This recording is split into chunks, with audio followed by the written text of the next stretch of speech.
Today we're going to be talking about KVA. Could you explain what that is for some of our audience that may not know? Sure. Well, if you're half-hourly metered for your electricity, you'll probably see a charge on your bill that says KVA. It might say capacity. It might be worded in one of those ways. And what that is where a customer has a reserved capacity of kilowatts at their particular site. So it's like a reservation from the distributor of how much power a customer can pull at any given time, and you have to pay for that reservation. We tend to sometimes compare it to like data on a mobile phone package where you pay, I don't know, so many gig a month, but some months you might not use that. So that's really the charge of what distributors apply for you reserving that capacity. Is that something all businesses have? Not all businesses, but if they're half-hourly metered, they will see that charge on their bill. And how's coronavirus affecting things? Because it's affecting kind of every other aspect of our life at the moment, and I imagine it's affecting that too. It absolutely is, and a lot of customers are worried about their consumption, their bills, how they're going to pay the bills, because of course, like KVA, there's other charges that appear on an electricity invoice that will still be payable, whether you use any electricity or not. It's one of those charges that will still appear, as well as things like your gas metering standing charges and things like that. It's still going to be quite a considerable charge for customers to incur when their sites might be shut down. So they might not actually be using any power, but they're still paying charges. Absolutely. If you could shut everything off, absolutely everything, and use 0 kilowatt hours for, say, the month of April. But as far as we know, those KVA charges will still be applicable.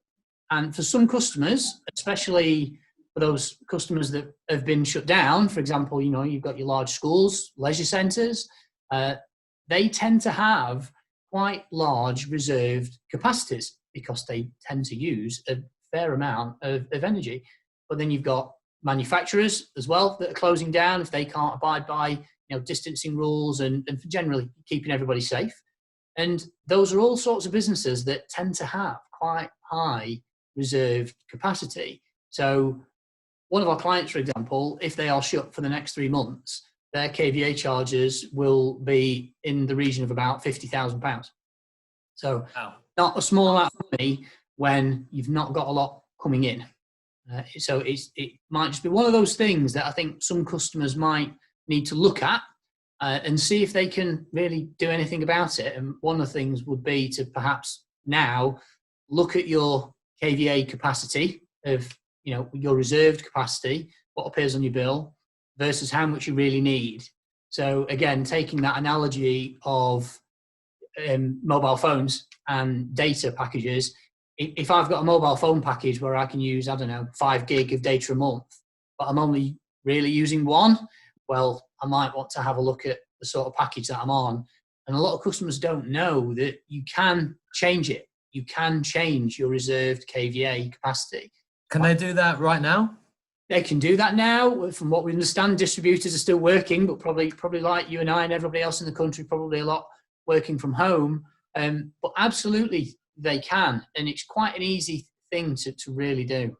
Yeah, well, that's going to be important for a lot of businesses. If we're hearing enough about how some companies are struggling to pay their staff, they're struggling to pay rent, and then this is something else to worry about.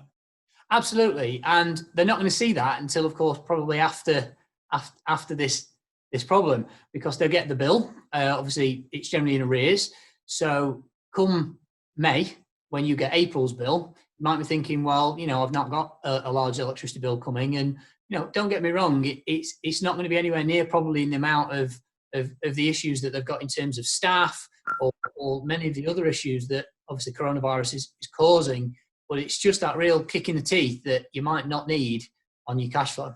Okay, well, my final question is, you've explained how businesses can deal with this KVA situation by trying to get those charges reduced for the time being while they're not using power.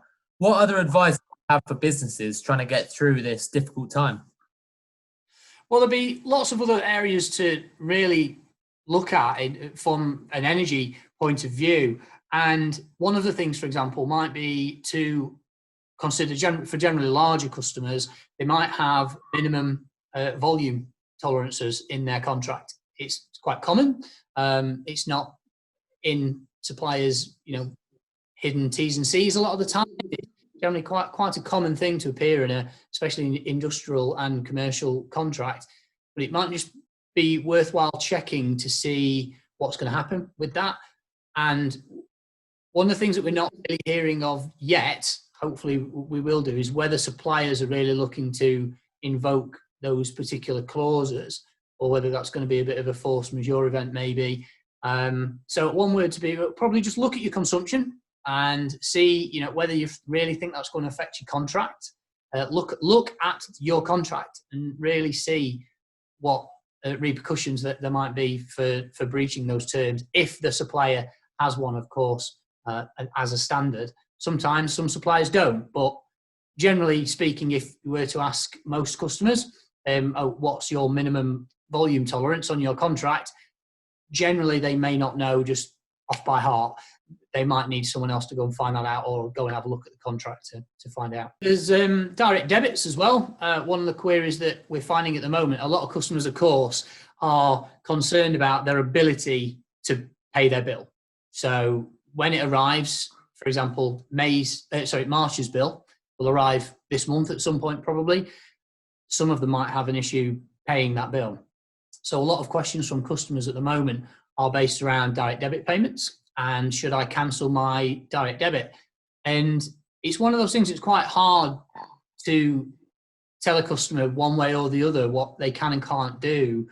But one thing we would really do is consider the repercussions of that by, again, looking at their contract.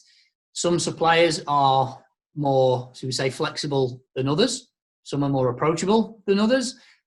So it might be worthwhile just to perhaps consider the repercussions of cancelling a DD before you go and do it, because some suppliers, for example, might even go so far as changing your rates, cancelling your contract, and then you're on out of contract rates. So what you don't want to do is have that really hurt you financially some way down the road. But saying that, we do appreciate that for some customers, it will be their only option to stay afloat.